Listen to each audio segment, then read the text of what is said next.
Aisling Ghear approached me about a month ago with an idea to put on a new play where we were going to write, direct and perform it ourselves. So myself and Nuala Ní Neill, who's another local actor, we got together 2 weeks ago. We were it was a bit open-ended what our remit was.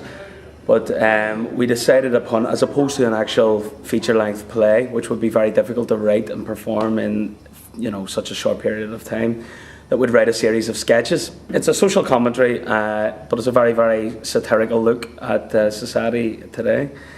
Our first sketch is in a bun rang, in a Irish language class for beginners.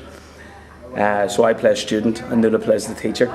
Very, very funny. We move on then to an office situation. It's a bit like the two Ronnies.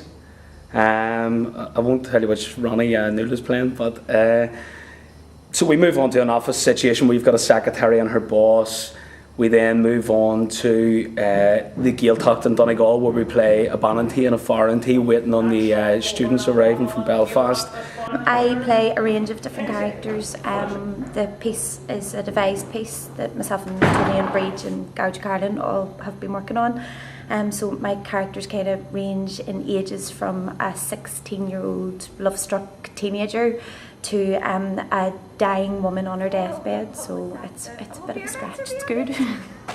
I don't think it's been done in Irish to this standard before, and I think that just the fact that as Irish language speakers we're kind of bringing a new slant onto comedy in Irish and hopefully welcoming in a younger audience as well, that might enjoy humour and sketches rather than coming to watch a full 2-hour play. And we finish up with a beautiful sketch which I actually got as a joke on a mobile phone. We spent 4 days just brainstorming ideas, and we came up with a lot of jokes which sometimes get very lost in translation. When you're translating jokes from English, so sometimes we've got a great punchline in English and it's very difficult to purvey that in Gaeilge. But we've found ways around it, and we think we've got something very, very funny and very worthwhile coming to see.